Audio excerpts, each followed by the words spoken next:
Pienas avių yra irgi labai, sakykime, vertingas žmogui, labai lengvai virškinamas šitas yra pienas ir žmogui, tai ypač vaikams, sakykime, kurie yra alergiški. Ypač kurie alergiški, sakykime, kur perkami visokie similakai, kur irgi daromi ten iš genetiškai modifikuotų kažkokių tai augalų, tai puikiausias yra pakaitalas, yra avies pienas ir avies produktai. Nes, sakykime, yra daug žmonių, kurie alergiški yra karvės laktozei, tai jeigu paimkim 100 alergiškų karvės laktozei žmonių, tai kokių 30–40% negalės ožkos pieno gerti, 70 galės.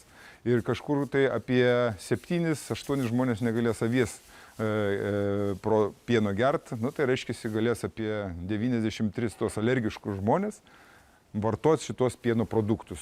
Ūkininko ūkyje rugsėjo 7-ąją vyksianti avininkystės paroda ir turi tikslą, kad čia atvažiuotų ne tik avių augintojai pasidalinti patirtimi su kolegomis, bet ir vartotojai, kuriems bus galimybė daugiau sužinoti apie avių produktus, paragauti jų, pabandyti iš avies vilnos pasidaryti rankdarbį ar pažiūrėti, kaip juos daro amatininkai. Todėl mes norim dabartiniam vaikams, sakykime, ar dabartiniai kartai ateinančiai duot paragauti, kad jinai būtų ta teigiama patirtis, kad būtų skanu jiem ta pirmoji pažintis su šito produktu ir nebūtų tokia apaugusi mitais, kad tai ar tai įmanoma valgyti, ar tai įmanoma melžti tą avį, ar dar kažką tai. Į parodą atvyks Vokietijos žemutinės Saksonijos žemės avių augintojų asociacijos avių vertintojas. Jisai atvažiuos, parodys, kaip yra tai daroma, kas yra vertinama, į ką reikia žiūrėti. Tai ta prasme jau toks profesionalesnis žvilgsnis į avį. Tai yra labai toksai mūsų geranoriškas tikslas skleisti daugiau žmonėms informaciją, kurie augina tas avis, kad jie daugiau suprastų, ką jie perka. Parodoje iš visokių tokių įdomybių bus, sakykime, ko pernai nebuvo, sakykime, tai bus melžimas. Parodysim, kaip avis melžiam.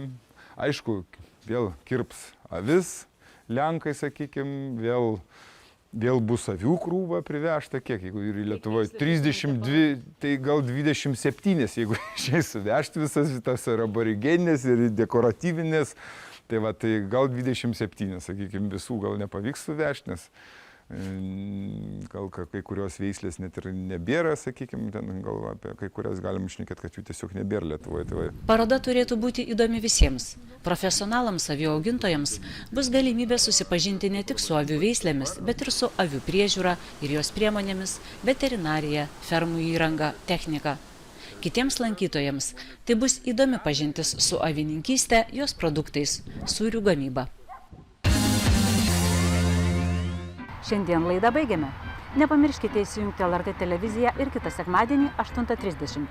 Jūsų lauks Kaimo akademija. Geros kloties.